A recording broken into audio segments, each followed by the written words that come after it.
And we did have a good week, up 2.3% for the week, Derek, but it did fade off Friday afternoon.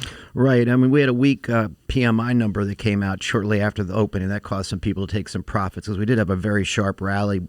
All the major averages at one point eclipsed the 50-day moving averages. We got all sorts of mixed results. American Express, for example, had a great quarter. The revenues were up 31%, so consumers are clearly spending. And we also saw an interesting report from a home builder. They actually reduced guidance, but the stock traded up. And that's the kind of thing you want to see when you're trying to approximate a bottom. You showed me a chart earlier in the week that showed prices, earnings, and of course earnings per share, and that was really an interesting chart, and I think our listeners would like to hear about it.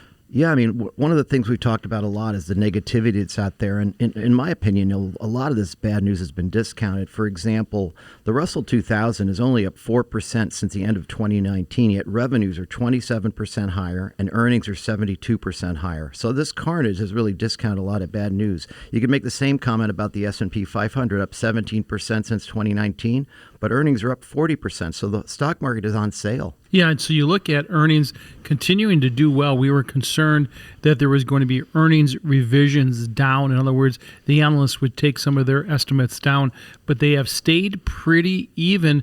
In fact, have gone up slightly while the PE ratio and prices have come down significantly, making it much more valuable, as you just said. So that's the reason why when people are going through their portfolios, and as we continue to get earnings, it's going to be really important, especially sector by sector.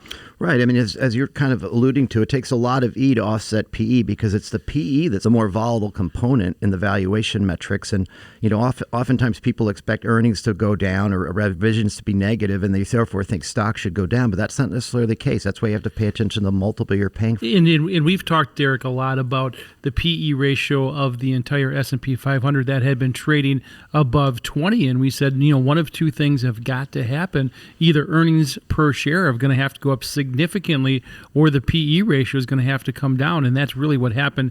And now we're trading at a much more long-term value of about 16 on the S&P 500, and that really is a much more reasonable number. It certainly is, and you know that's actually the average return over the last 30 years is a PE of 16. But if you think about it, interest rates over the last 30 years are still significantly below average. So on a relative basis, equities still look somewhat appealing versus fixed income. And the last thing I want to get to is, of course, bear markets, of which we are in, that are accompanied by recessions.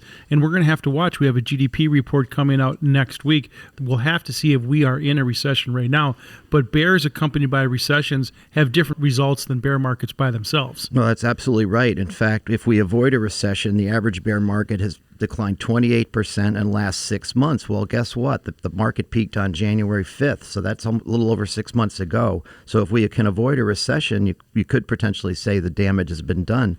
However, if we do have a recession, the decline is going to be more significant, on average about 38%, and last a lot longer, which is why, you know, the question is, are we going to have a V bottom or a U bottom? Our guess is somewhere in between.